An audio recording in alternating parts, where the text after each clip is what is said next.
विभत्स रस घृणित वस्तुओं को देखकर उत्पन्न घृणा से विभत्स रस की उत्पत्ति होती है।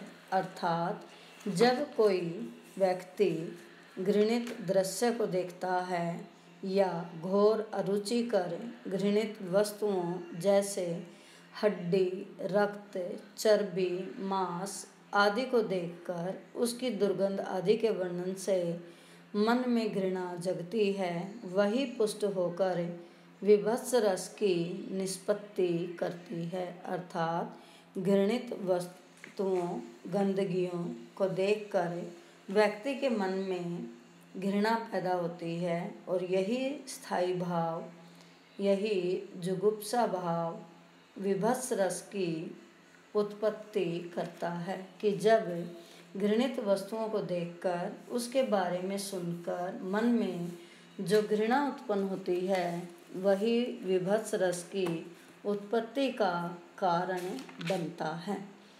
जैसे सड़े पत्ते, गले पत्ते, हरे पत्ते, जले पत्ते, वन्य पथ को ढक रहे से पंख दल में पले पत्ते। तो इस आधार पर गंदगी का, सड़े पत्तों का वर्णन करने से यहाँ स्थायी भाव घृणा, जुगुप्सा होता है। अर्थात विभत्स रस का स्थायी भाव घृणा या जुगुप्सा होता है। इसी स्थायी भाव से ही इस रस की निष्पत्ति होती है। अर्थात विभत्स रस का स्थायी भाव जुगुप्सा या घृणा है। जीवन में घृणा उत्पन्न करने वाली अनेक वस्तुएं या स्थिति हो सकती हैं। घृणा का भाव जब विभाव, अनुभाव और संचारी भावों के संयोग से परिपुष्ट होता है, तब विभत्स रस की निष्पत्ति होती है या विभत्स रस उत्पन्न होता है। अर्थात यहाँ मुख्य बात हमने यही ध्यान देनी है कि घृणित वस्तुओं को देखकर ही पाठक या दर्शक के मन में जो घृणा भाव उत्पन्न होती है, उससे ही विभत्स रस की उत्पत्ति होती है। तो इसमें इस आधार पर स्थायी भाव होगा घृणा या जुगुप्सा और आलंबन होगा घृणित दृश्य अर्थात गंदगी,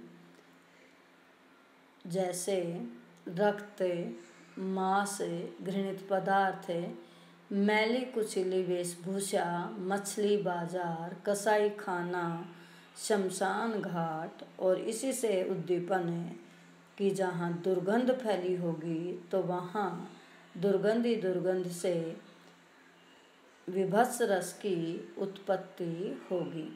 अनुभाव अर्थात जिसके मन में, जिस आश्रय के मन में यह रस उत्पन्न हुआ तो उसकी क्या प्रतिक्रिया होगी। वह मुंह फेर लेगा, छी छी की ध्वनि करेगा या नाक बंद करेगा, थूकेगा आदि। और संचारी भाव होंगे मोह, आवेग आदि, जिससे वह घृणित भाव दर्शित होगा, घृणा का भाव पता चलेगा और इसी से विभत्स रस की उत्पत्ति होती है। अर्थात घृणा भाव ही अन्य भावों को जागृत करता है और विभत्स रस की निष्पत्ति करता है।